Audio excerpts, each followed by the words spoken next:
or do the implementation of the South Africa apartheid model on Israel. This is a diplomatic war.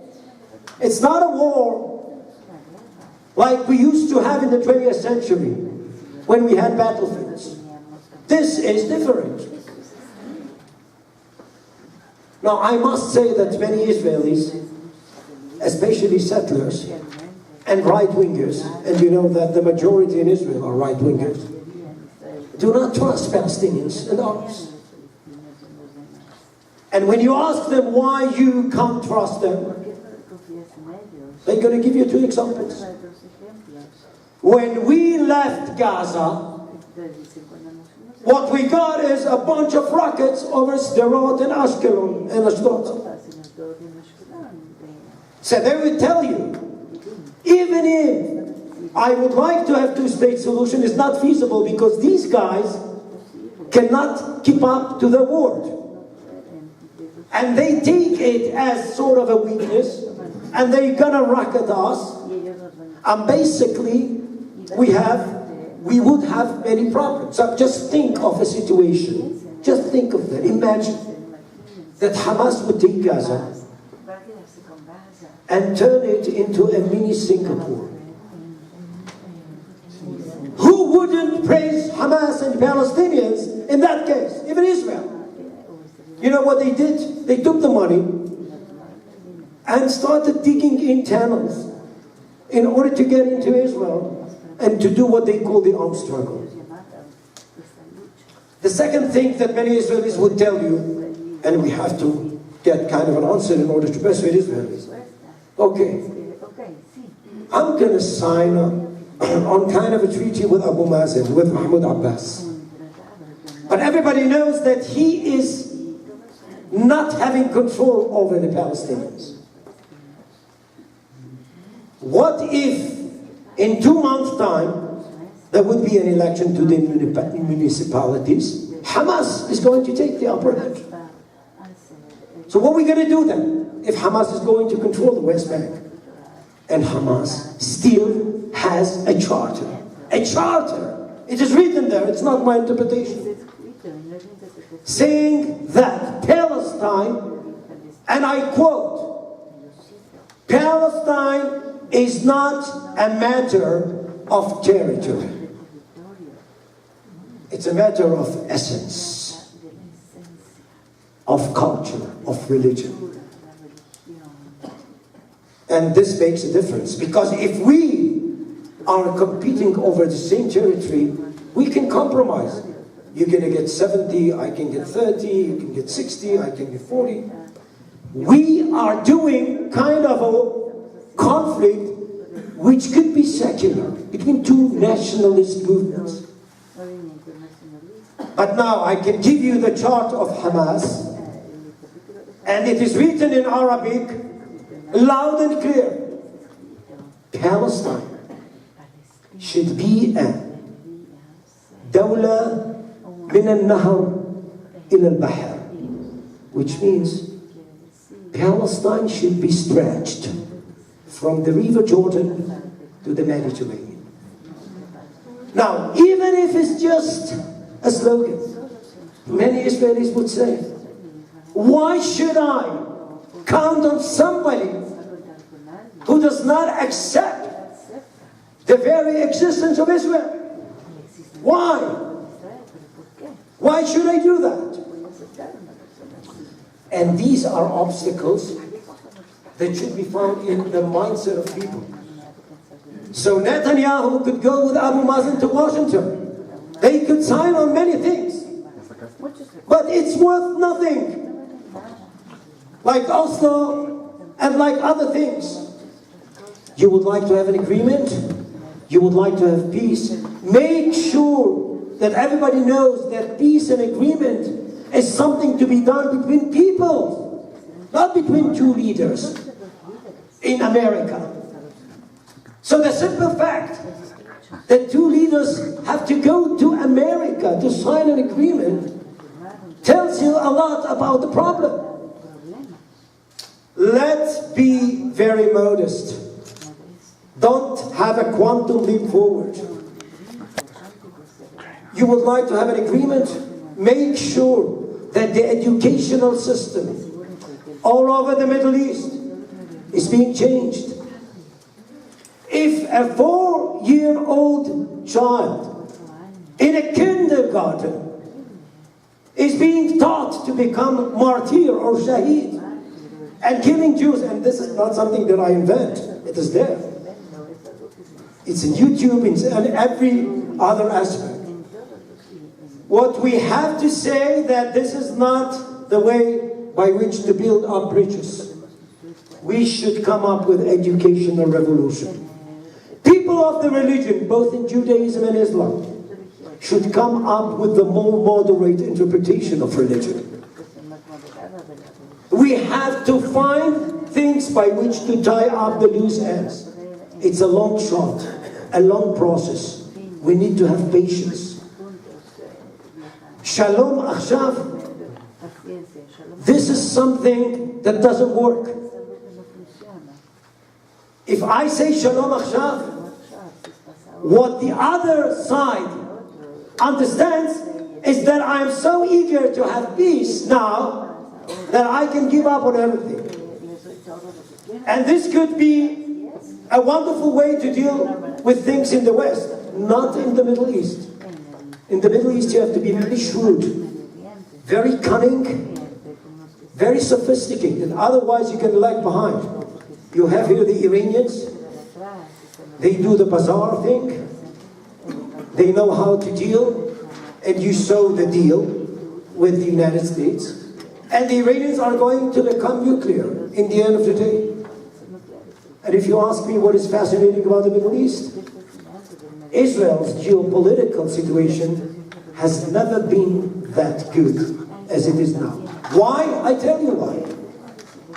Not because people became Zion lovers, but because the practice of my enemy's enemy can be my friend is going to be evident all over the place.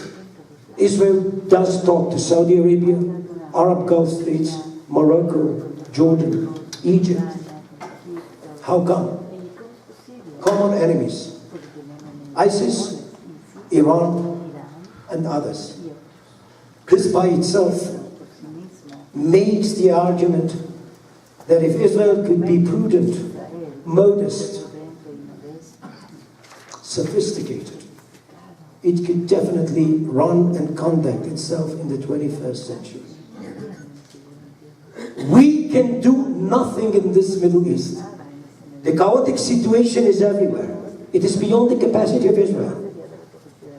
We shouldn't give or get a hand or a leg in a war which has nothing to do with us. Nothing to do with Israel. So I'll stop here, but it is becoming very complicated. I hope that there would be kind of an agreement. I don't see that in the offing. And just one last note. See the hypocrisy of the world. France. As you know, France have solved out its problems. You know. They decided to come to the Middle East and solve out the problems. So you are more than welcome. But you know what they said when they tried to point to the problem? They used the 20th century lexicon. Palestinian-Israeli conflict. So, I'll tell you what is that. This is kind of a hypocrisy that cannot even say we don't know what to do with one time Syria, with one time Iraq. This is a mess. We don't know how to solve it out. So in order to leave behind the impression that we are doing something, let's stick to the notion, to the old notion of the Palestinian-Israeli conflict. So France is not getting rid of its own problem at home, but they have ambitions about the Middle East. They are more than welcomed. But once they are talking about a Palestinian-Israeli thing as the A and C, well, this is sort of a diversion.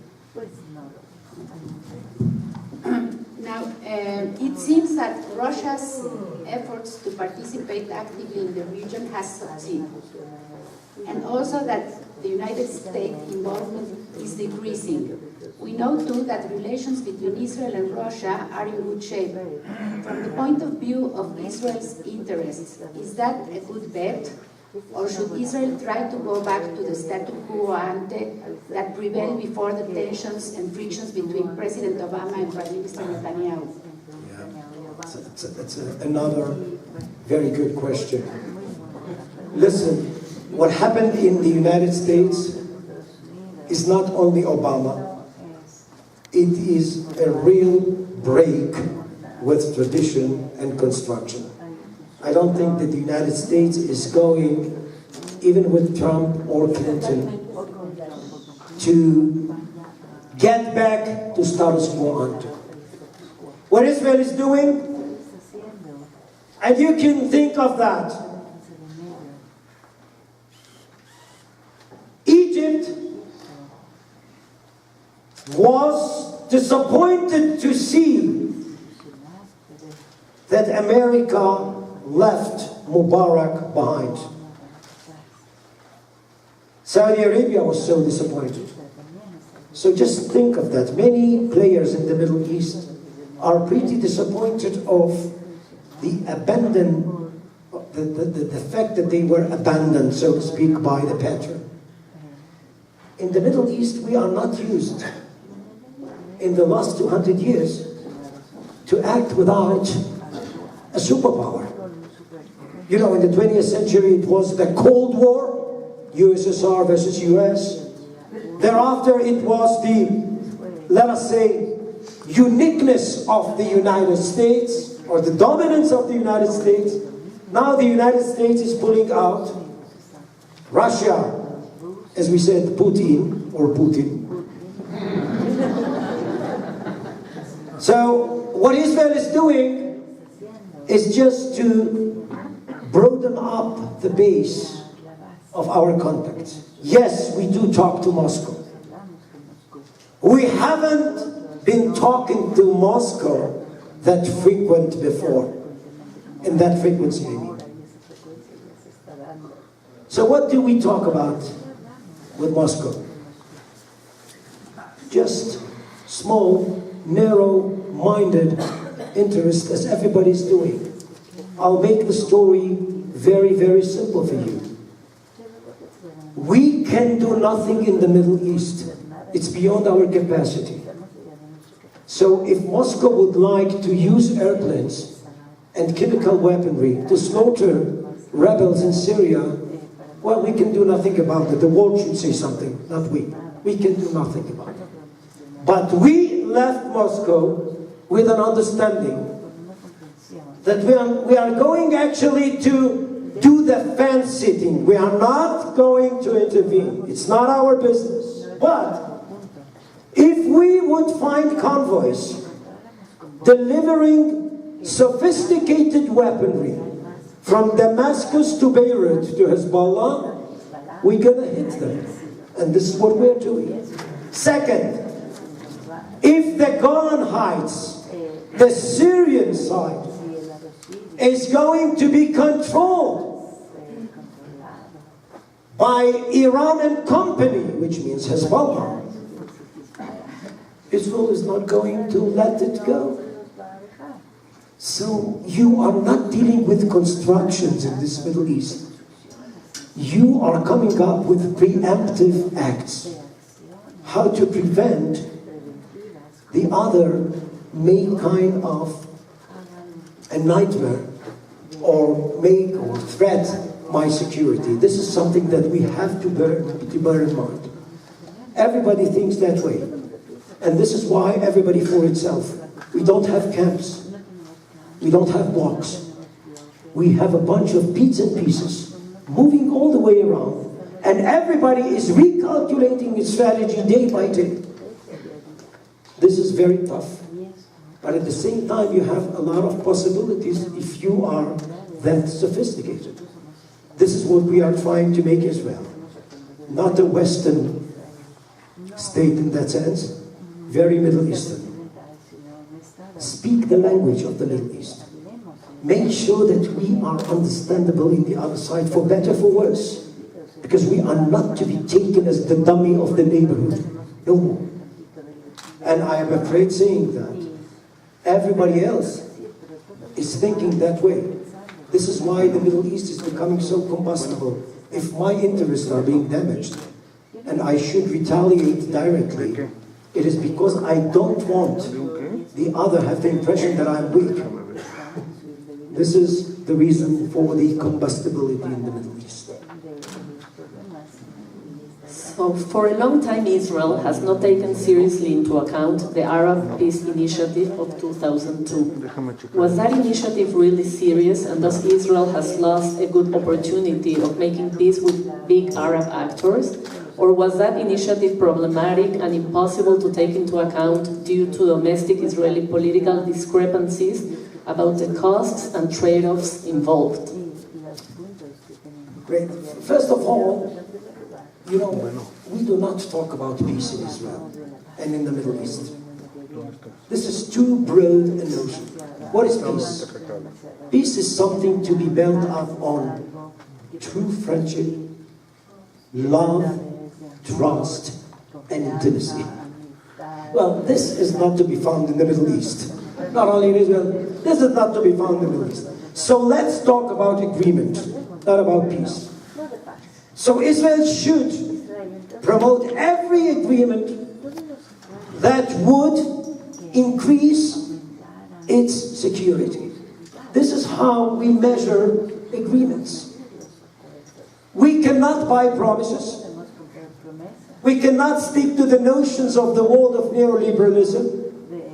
What we have to make sure is that our security is guaranteed. So who can guarantee us? The United States is not there for us. And not Russia, of course. What we have to do is to really think of these concert of Arab states. You know, this peace plan was orchestrated by Saudi Arabia in 2002. It was not accidentally orchestrated after the 9/11 atrocities. 15 of the 19 saboteurs were Saudi citizens. So the Saudis were of the opinion they should come up with something big in order to erase, the impression that they are patrons of terrorism. They would like to be seen as patrons of peace. Now, this program, or this plan, has many, many difficulties. For one, it deals with the right of return of Palestinians to Israel. Now, if somebody thinks of that, there is no way we can open up a dialogue even. Israel cannot absorb 2.5 million Palestinians. Israel is so tiny, with its 8 million people. What Israel should do is to try to make this not valid, ask Arab states to finance the citizenship of those one-time refugees, because they are in Arab states. What Arab states do not want is to grant citizenship to those Palestinians. So every Palestinian would tell you that they were taken captive by Arab states. The Arab states should have sold it out before. But now there is a new constellation. I agree that Saudi Arabia, Egypt, Jordan would like to have sort of an agreement with the Palestinians and Israel in order to shift their efforts to ISIS and Iran. And by the way, ISIS is the nemesis of Iran and vice versa. So don't think about ISIS and Iran as the same camp. They are fiercest rivals, Sunnah and Shia. So I would say that, you know, to make a long story short, really, I would try actually to point to the problematic issue here. This is a platform. Let me just tell you, it has been dealing with already. The Saudis would like to have something here, but they are not going to run the whole show. They would support it if there would be a quorum of Arab states plus Israel to do that. We are talking about the Sunni Arab states, not Iran, of course, not ISIS, of course. Those states are being smashed by ISIS ambitions and Iran's ambitions, and those states do think that this is high time for the reasonable states to come together and do together kind of a block or a way by which to block the radicals. Yes, it has a potential, but again, we do not talk about the regional peace. We talk about an ad hoc alliance, a tactical alliance that would ease tension and make everybody be benefited from that.